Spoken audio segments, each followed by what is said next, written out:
O primeiro documento deste período, né, dos padres apostólicos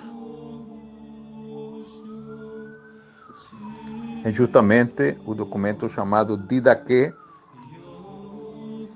que é chamado de Ensinamento dos Apóstolos, que é um trabalho que teve grande notoriedade na antiguidade, né? Foi reproduzida e citada na Epístola de Bernabé, que é um outro trabalho, e é Pastor de Hermas.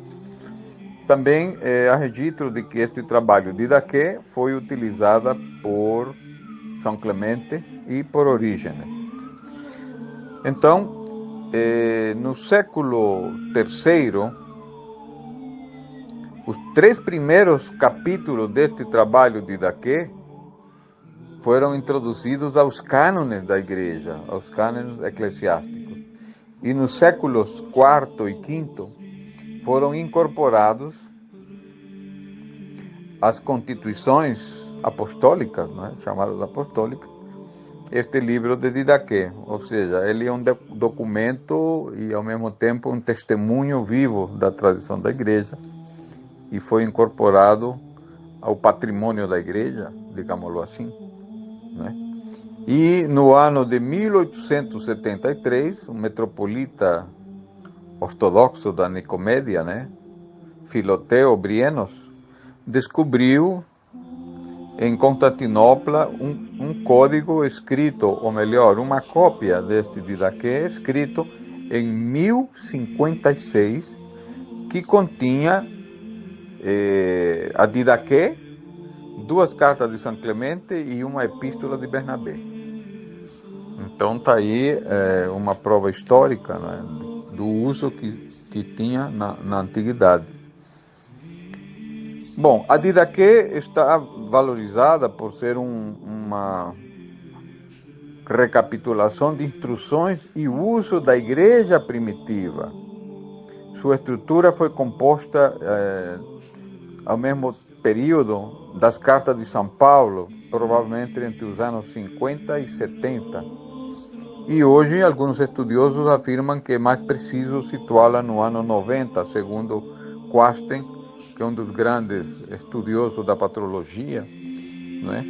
E que se supõe que a Didaquê foi composta, não é? Foi escrita na Síria, especificamente em Antioquia. O autor é um cristão de origem judaica, e esta obra é uma síntese da vida cristã do século II.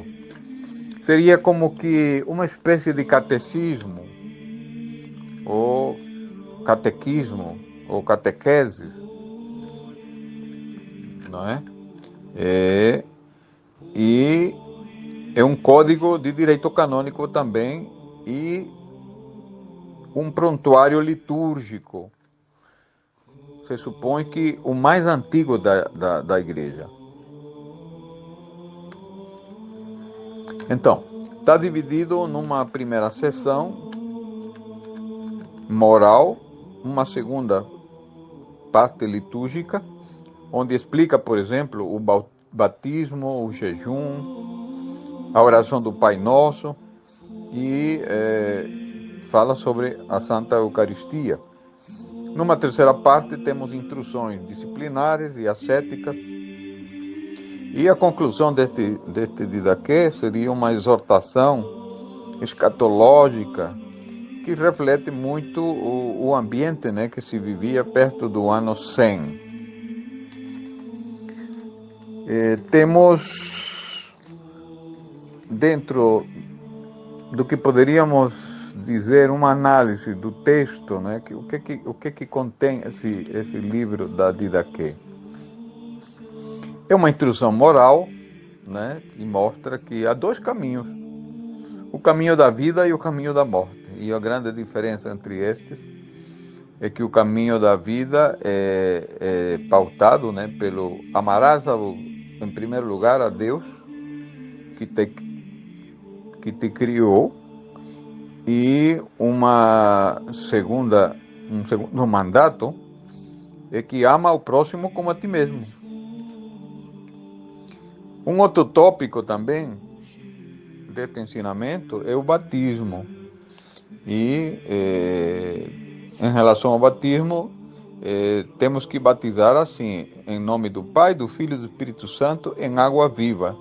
Se não há água, batiza com outra água.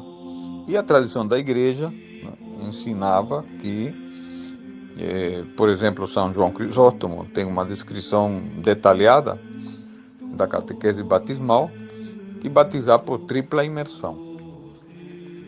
Também o livro da Didaquê contém algumas fórmulas eucarísticas sobre a ação de graças, né, que se faz na hora da Eucaristia, sobre o cálice, né? Te damos graças, Pai nosso, pela vinha de Davi, teu servo, que nos destes de conhecer por meio de Jesus Cristo, teu servo, a ti glória pelos séculos. Logo, sobre a partícula do pão, te damos graças, Pai nosso, pela vida e o conhecimento por meio de Jesus, teu servo, a ti glória pelos séculos dos séculos. E uma orientação que ninguém coma nem beba da nossa comunhão de ação de graças, senão apenas os batizados no nome do Senhor. Havia uma restrição, portanto.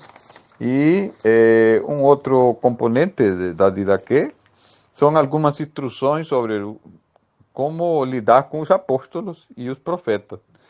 Quando vier a vós e ensinando tudo que é aceitável com os apóstolos e profetas, o que vier que seja recebido como Senhor. Não se deterá entre vós, senão apenas um dia, ou até um outro, se for o caso. Se ficar mais de 3 dias, é falso. Se pedir dinheiro, é um falso profeta. Kyrie eleison.